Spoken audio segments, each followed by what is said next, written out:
आप सभी को क्रांतिकारी जोहार, प्रणाम, नमस्कार, सलाम। आज हम लोग अपने राज्य के जो पश्चिमी सिंहभूम जिला है, वहाँ पे चाईबासा में सदर अस्पताल जो है, उसमें जो 5 मरीज़ जिन्हें थैलेसीमिया नामक बीमारी से ग्रसित थे, उ उनको मतलब हर महीना जो है ब्लड चढ़ाया जाना होता है। क्योंकि थैलेसीमिया बीमारी में जो है ब्लड बनना बंद हो जाता है, हीमोग्लोबिन्स जो है बहुत कमज़ोर हो जाता है और ब्लड में ऑक्सीजन की मात्रा पूरा घट जाती है, जिस वजह से शरीर में जो खून बनने की प्रक्रिया है, उसमें कमी आ जाती है, जिस वजह से इस बीमारी से ग्रसित जो भी लोग होते हैं, उनको ब्लड हर बार चढ़वाना होता है। तो जब वहाँ सदर अस्पताल में ब्लड चढ़ाने के क्रम में एक 7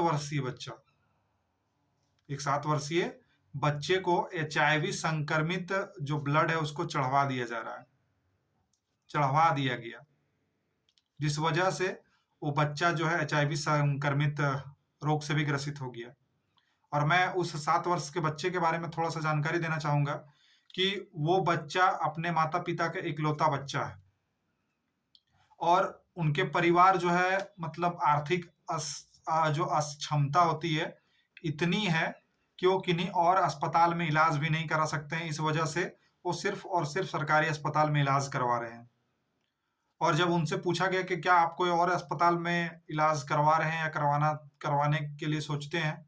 तो उनका जवाब था कि हम लोग इतना गरीब हैं, हमारे पास मतलब आने-जाने का इतना मतलब भाड़ा का भी जो समस्या है कि हम किसी और अस्पताल में जाने का सोच भी नहीं सकते हैं। और मैं थोड़ा-सा उस ये जो घटना घटित हुई है, इसके बारे में थोड़ा-सा इस चीज़ पे चर्चा किया जाना चाहिए कि सरकार जो है योजनाएँ बनाती है, वो सरकार योजनाएँ में जो पैसा खर्च करती है, वो पैसा जनता का होता है। आम जनता से लिया गया टैक्स और जो राज्य में जो संसाधन है, कोयला कितने तरह के खनिज हमारे यहाँ हैं, उन खनिजों से जो पैसा बनता है, उन पैसों को ही जनता के लिए जो है योजनाओं में खर्च किया जाता है। लेकिन जो योजना बनाए जाते हैं सरकार के द्वारा और उनका जो क्रियान्वयन किया जाता है, उनको जो क्रियाकलाप का काम करने का सौंपा जाता है जिनको, उन्हें ऐसा लगता है कि जनता जो है मुफ्त में ले रही है और उनके साथ दुर्व्यवहार किया जाता है। जी हाँ, ये बात मैं कह रहा हूँ क्योंकि वहाँ जब खून चढ़वाने के लिए वो जो मरीज़ जाते थे, तो उनके माता-पिता और उनके चाचा-चाची लोगों का बयान है, उन उन लोगों का कहना है कि वहाँ जो सदर अस्पताल में ब्लड बैंक में एक कर्मचारी है मनोज कुमार नाम से, उनसे बकझक, उनसे दुर्व्यवहार करने का उन पर आरोप लगा हुआ है और थाना में और न्यायालय में मामला लंबित है। ये घटना कुछ महीना पहले की है। और इस घटना को जो है जोड़ा जा रहा है कि इस वजह से जो है ब्लड चढ़ाने वाले जो कर्मचारी हैं, ब्लड बैंक के जो स्टाफ्स हैं, उन लोगों ने जानबूझ कर के लापरवाही की है।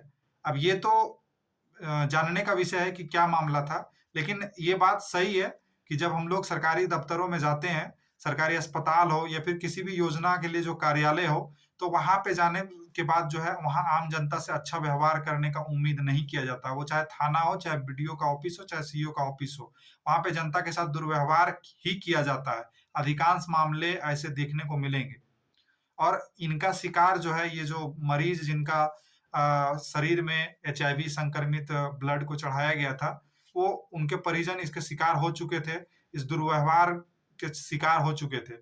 और उसके बाद जब 13 सितंबर का दिन उनको ब्लड चढ़ाया गया और जब 13 सितंबर को ब्लड चढ़ाया गया, तो उसी 13 सितंबर का अंतिम मतलब ब्लड चढ़ाया गया था उस अस्पताल से। और इससे पूर्व में वो 25 यूनिट जो है ब्लड जो है उस बच्चे को उसी सदर अस्पताल के ब्लड बैंक से चढ़वाया गया है। लेकिन जब अभी चढ़वाया गया 13 सितंबर को, तो उसके बाद फ़ॉलो अप चेकअप होता है कि उस क्या है स्थिति। तो 18 अक्टूबर को इसका फ़ॉलो अप चेकअप हुआ, जिसमें उस बच्चे को एचआईवी संक्रमण पाया गया। तो इसका मतलब ये साफ तरह से सभी सोर्सेस यही बताते हैं कि उनको एचआईवी संक्रमित उस ब्लड को चढ़ाने से जो 13 तारीख को चढ़ाया गया था, उसके वजह से हुआ। और फिर जब इस बात को सोचने वाला बात है कि कहीं न्यूज़ में 18 तारीख तक कुछ भी नहीं है। 25 को शाम को एक न्यूज़ जो है हमने सर्च किया, उसमें देखा, वो भी वेबसाइट वाला प्रिंट न्यूज़ में। तो कहने का मतलब है कि 18 तारीख को ही ये बात पक्का हो चुका था कि उस बच्चे को जो है एचआईवी संक्रमित ब्लड चढ़ाया गया है।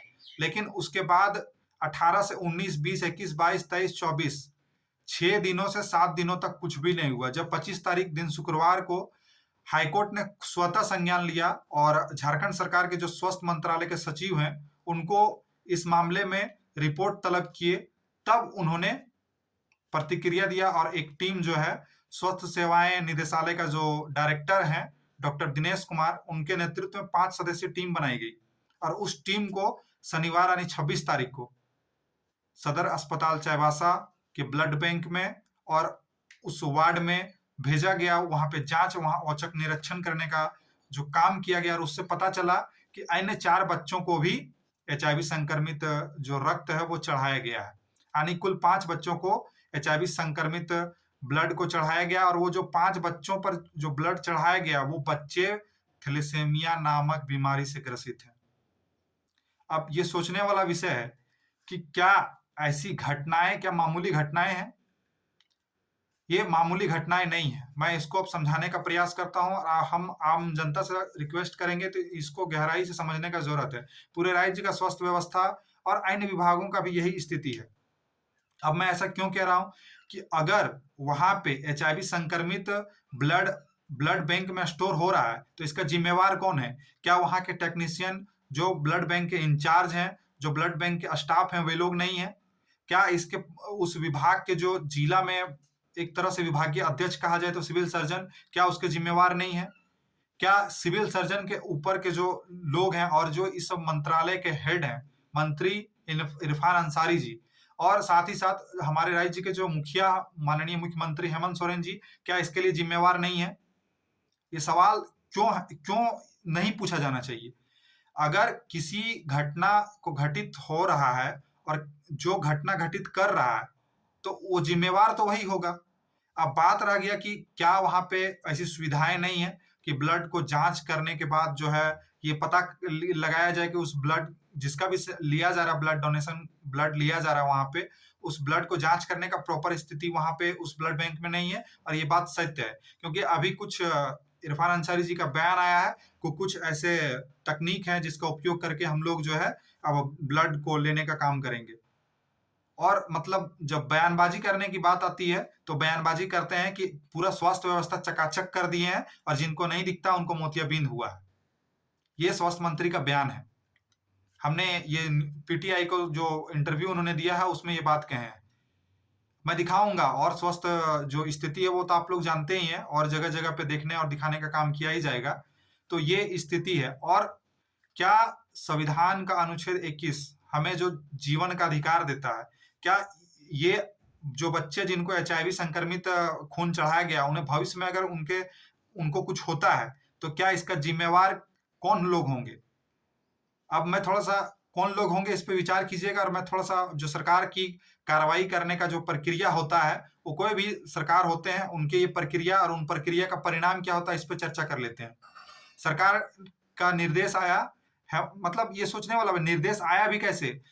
ये सोच लीजिए कि सरकार ने 18 तारीख से 24 तारीख तक कुछ भी नहीं किया। जब 25 को हाईकोर्ट ने संज्ञान लिया और जब स्वास्थ्य विभाग के मुख्य सचिव को जो तलब किया गया, उसको नोटिस किया गया, उनको इस मामले पे संज्ञान लेने के लिए कहा गया, तो उसके बाद 26 को टीम पहुंचती है। तो समझ लीजिएगा सरकार जो है, हमारी जो राजनीतिक व्यवस्था, राजनीतिक तौर तरीके हैं, वो हमारे लोगों को, हमारे आम जनता को, हमारे लोगों के स्वास्थ्य को लेकर के कोई भी संवेदनशीलता उसमें नहीं है। इस बात को जान लीजिएगा।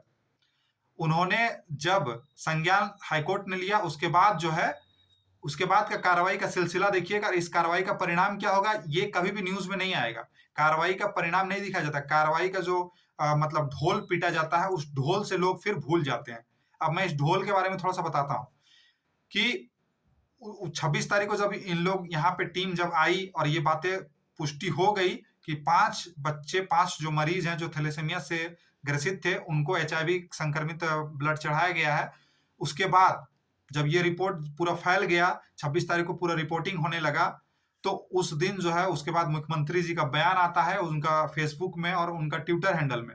ये वहां पे कहते हैं कि मतलब स्वास्थ्य मंत्री को निर्देश देते हैं कि उनको संज्ञान लिया जाए और उनके द्वारा सिविल सर्जन चाईबासा इस पश्चिमी सिंहभूम के सिविल सर्जन को, है ना, उसको हटाया जाता है और साथ ही साथ वहां के जो मेडिकल इंचार्ज ऑफिसर हैं चाईबासा के, उस वहां पे उनको हटाया जाता सदर के, और एक टेक्नीशियन का बात मतलब हटाने का। लेकिन अभी तक कोई भी आधिकारिक आदेश ऑर्डर कहीं भी पब्लिक सार्वजनिक प्लेटफॉर्म में सार्वजनिक जगहों पे देखने को नहीं मिल रहा है। मतलब ये सोचने का विषय ऐसा ही होता है, किसी भी घटना में अपने अधिकारियों को बचाने का पूरा प्रयास किया जाता है। नीचे के अधिकारियों को ऊपर के अधिकारी बचाते हैं और ऊपर के अधिकारियों को मंत्री बचाते हैं, यानी सरकार बचाती है। अभी तक कोई आधिकारिक आदेश नहीं देखा गया। कोई भी अगर उनके मतलब सरकार के चहेते हैं और सरकार को मानते हैं कि सरकार बहुत अच्छी कर रही है, तो वो हमें इस आदेश की कॉपी जनता के बीच रखने का काम करेंगे।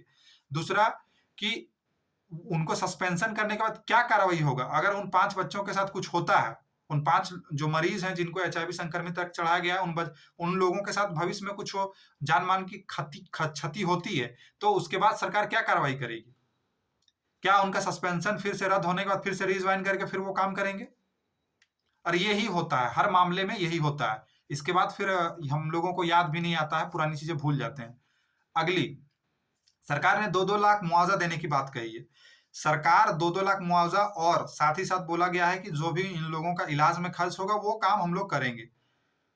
आप सोचने वाली बात है कि 2-2 लाख मिलेगा उनको, इनके लिए कोई पुख्ता जो है मतलब कि लोगों को या फिर सोसाइटी को या इस राज्य की जनता को पता चले कि 2-2 लाख रुपया उनके परिजनों को मिल गया। ये कभी भी सार्वजनिक प्लेटफ़ॉर्म में किसी भी मतलब न्यूज़ में या फिर किसी भी जगह पे मुख्यमंत्री या आपके जो हमारे इरफान अंसारी जी हैं, कभी भी इस चीज़ को सामने नहीं लाएँगे और कोई मीडिया वाला भी इस पे सवाल नहीं करेगा। घोषणा के बाद का जो परिणाम होता है, वो सभी लोग जानते हैं। अब उनको 2 लाख लेने के लिए कितना घूमना पड़ेगा, मिलेगा भी कि नहीं मिलेगा, ये कहना मुश्किल काम होता है। और उनका इलाज प्रॉपर होगा कि नहीं होगा, जो बोला गया है कि सब निःशुल्क होगा, सब फ्री किया जाएगा, ये सिर्फ़ बयानबाज़ी है। ये मैं मानता हूँ और मैं इसलिए मानता हूँ, कई ऐसी घटनाएँ देख रहा हूँ और आप भी देख सकते हैं। और अगर ये बयानबाज़ी नहीं है और अगर उनको पैसा प्रॉपर 2 लाख रुपया मिले और उनको जो इलाज प्रॉपर हो, तो अच्छी बात है। लेकिन कई वरिष्ठ डॉक्टरों का इसमें विचार देखे हैं कि बोला जा रहा है कि एचआईवी संक्रमित जब हो जाते हैं और उनको जब ब्लड चढ़ाया जाता है या फिर बीमार हो जाते हैं, एचआईवी संक्रमित हो जाते हैं कोई व्यक्ति, तो वो बचने की संभावना, उसका मृत्यु दर जो है कितना है, ये देखने का विषय है। वो बच पाते हैं बहुत मुश्किल से। तो भविष्य में कुछ होगा तो इसका जिम्मेवार कौन होगा? क्या सरकार उन लोगों पे केस करेगी? वे लोग जेल जाएँगे? क्या सरकार के मंत्री जेल जाएँगे? या सरकार के सिविल सर्जन या वहाँ पे ब्लड बैंक के जो कर्मचारी हैं, वे लोग जेल जाएँगे? और अगर नहीं जाएँगे तो क्या उनका मनोबल टूटेगा? जनता को मौत के घाट उतारने का काम चलता रहेगा ऐसे ही क्या? और यही हो रहा है।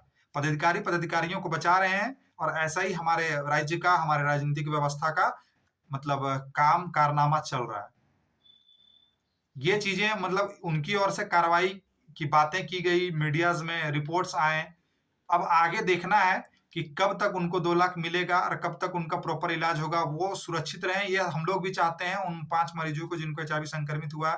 हमारा यही मतलब प्रार्थना है कि वो, मेरी कामना है कि वो जल्द से जल्द उन लोग स्वस्थ हो, उन लोगों को कोई दिक्कत ना हो। लेकिन अगर दुर्भाग्यवश कुछ होता है, तो इसका ज़िम्मेवार कौन है? क्या वे लोग जेल जाएँगे? ये सवाल मैं बार-बार पूछ रहा हूँ। क्या वहाँ के कर्मचारी, वहाँ के ब्लड बैंक के जो स्टाफ्स हैं, जिनकी गलती की वजह से हुआ है, जो दोषी पाए जाएँगे, उन पे कार्रवाई होगी?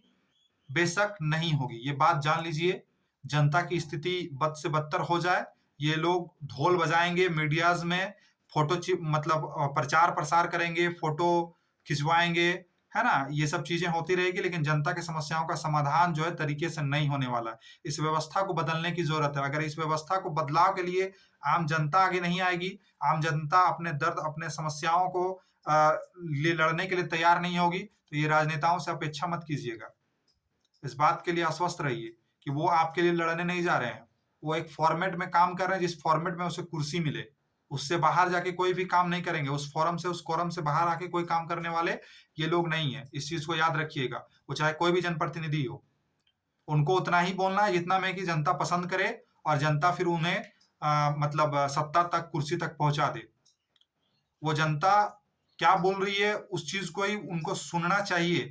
लेकिन अगर जनता के साथ कुछ गलत हो रहा है और गलत हो रहा है तब वो नहीं बोलेंगे। बोलेंगे कब? जब उनको फ़ायदा होगा। मतलब समझ में आ रहा है? अभी क्यों सिविल सर्जन को निलंबन का जो आदेश है वो पब्लिक मतलब प्लेटफ़ॉर्म में नहीं है।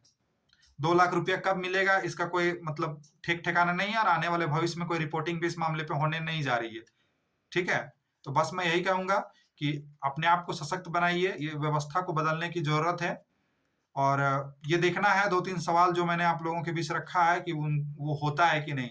और अगर नहीं होता है, तो ये सरकार की जो विफलता है, ये मंत्री की जो विफलता है, विभाग की जो विफलता है और हमारी जो इंफ्रास्ट्रक्चर है स्वास्थ्य व्यवस्था की, अस्पताल की, वहाँ की जो मशीनरी है, वहाँ के तकनीक जो काम मशीन के लिए कर रहे हैं, टेक्निक्स हैं, वो सारे कितने घटिया और कितने खराब हैं, ये आपको विचार करने की ज़रूरत है और आप जो वोट देते हैं, वो वोट इस व्यवस्थाओं को सुधार करने के लिए देते हैं। ये व्यवस्थाएँ क्या स्थिति है, वो आप लोग कमेंट कीजिए और लोगों तक पहुँचाइए, लोगों तक चर्चा विचार-विमर्श करिए, ताकि इन चीज़ों में जागरूकता आ सके और इनके बदलाव के लिए जब बात होगी, ज़्यादा संख्या में बात होगी, तब उनको डर और उनको रिस्पॉन्सिबिलिटी का एहसास होगा। जब जनता सवाल नहीं करने लगती है ना सत्ता से, तो सत्ता मतलब अहंकारी, तानाशाही होने लगती है क्योंकि उनको सत्ता को लगने लगता है कि पूछने वाला कोई नहीं है, कोई दबाव बनाने वाला कोई नहीं है। तो इसीलिए इस चीज़ को याद रखिए, जनता को हमेशा प्रेशर एनर्जी के रूप में काम करना चाहिए और मीडिया को भी, लेकिन हमारी मीडिया आपको पता ही है। खैर, आप लोगों को जागरूक कीजिए और गलत का जो है उसका विरोध कीजिए। जय झारखंड, जोहार झारखंड, क्रांतिकारी जोहार।